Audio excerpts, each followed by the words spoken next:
Halo teman-teman, balik lagi dengan Ice Beam di sini. One Piece sudah berjalan lebih dari 1100 chapter, tapi sejauh ini kita belum melihat tindakan Dragon yang cukup signifikan. Bahkan di chapter terbaru, ketika kita mengharapkan Dragon datang ke Egghead untuk melakukan sesuatu, tapi satu-satunya hal yang kita dapatkan hanyalah Dragon dengan keheningannya. Dragon sendiri terkesan cuek dan tidak peduli dengan anggota di pasukan revolusi. Beberapa contohnya seperti ketika Ivankov dan Morley ditangkap dan dimasukkan ke Impel Down, atau ketika Genie diculik oleh Celestial Dragon, dan yang terbaru ketika Vegapunk diserang oleh pemerintah di Egghead. Dari semua kejadian itu, Dragon tidak terlihat melakukan apapun untuk menyelamatkan teman-temannya. Sangat berbeda dengan Luffy yang langsung bergerak tanpa berpikir ketika tahu Ace dan Robin diculik. Atau contoh lain yang paling ekstrim ketika Luffy membela Hachan hingga berani memukul Celestial Dragon padahal dia sudah tahu semua akibatnya. Nah, di video kali ini gue akan bahas prinsip yang dipegang Dragon untuk menjawab kenapa selama ini Dragon terkesan diam aja dan tidak melakukan apa-apa, terutama ketika teman atau anggotanya dalam bahaya. Selain itu, gue akan coba memprediksi tindakan Dragon ke depannya. Kalian bisa komen juga ya kalau kalian punya pendapat lain tentang karakter Dragon ini. Sebelum mulai, jangan lupa like dan subscribe dulu yuk kalau kalian tertarik dengan info detail dan teori-teori soal One Piece. Yuk kita mulai pembahasannya. Hal pertama yang harus kita pahami adalah peperangan tidak selalu berhubungan dengan kekerasan. Yang kuat tidak selalu menjadi pihak yang menang. Bahkan salah satu karakter yang terkenal cukup pintar dalam berstrategi dan menyusun rencana, Marshall the Teach aka Blackbeard, cukup paham dan mengatakan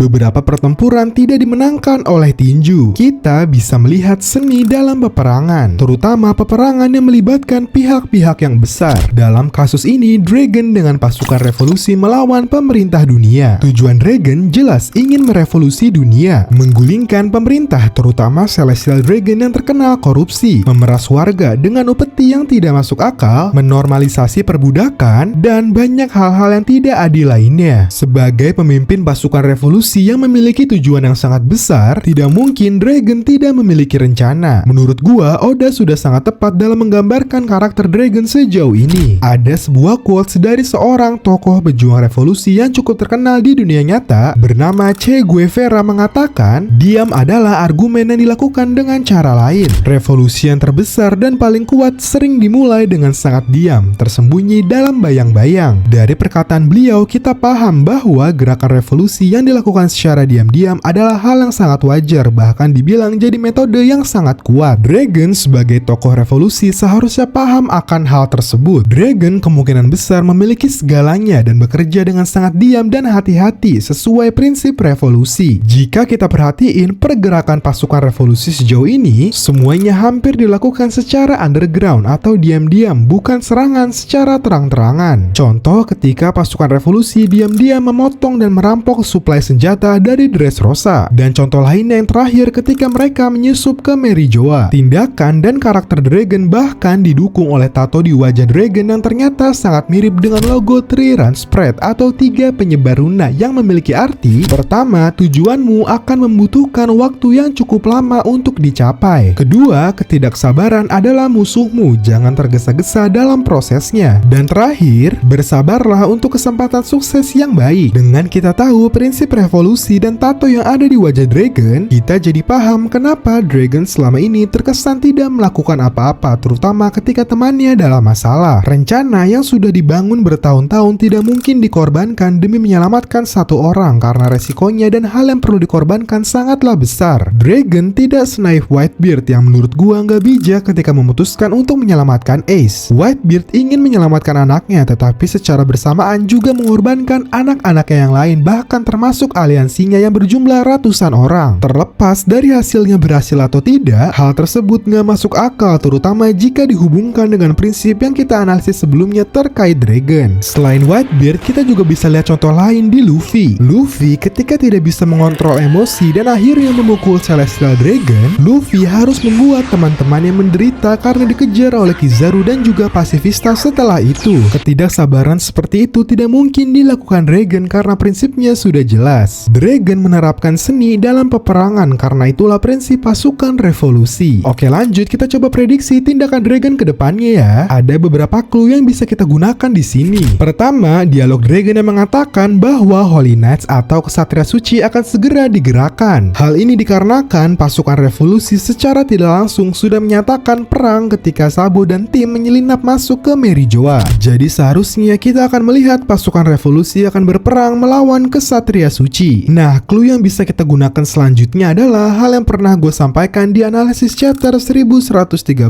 yaitu pada color spread ini. Pada color spread ini kita bisa melihat ada Denden Mushi yang bentuknya segitiga bersama dragon. Seperti yang kalian tahu, Denden Mushi yang menjadi sumber siaran Vegapunk memiliki bentuk segitiga karena itu visual Denden Mushi. Nah, apakah mungkin selama ini Dragon adalah orang yang menyimpan sumber siaran Vegapunk dengan tujuan untuk menghindari pemerintah? Selain itu, sebelumnya Shaka memberitahu Dragon kalau dia akan segera mati. Apakah Shaka yang merupakan Vegapunk memberikan peringatan kepada Dragon bahwa siarannya akan segera dimulai? Bahkan kalau kita perhatiin, hampir semua orang yang ingin mempertahankan kehendak Ohara sudah memiliki peran di Egghead. Vegapunk sudah membocorkan kebenaran dunia. Para Giant yang merupakan anggota Soul membantu Luffy dengan cara datang ke Egghead. Nah, terakhir, Dragon apakah memiliki peran untuk menyimpan sumber siaran tersebut? Nah, gimana menurut kalian tentang teori dan analisis tentang Monkey D. Dragon? Masuk akal nggak? Coba komen ya. Oke, lanjut, saatnya Q&A. Ada pertanyaan dari Ripoki Nono. Bang, kalau Vegapunk sudah ungkap abad kekosongan, Robin gimana ngungkapnya? Vegapunk pada chapter 1115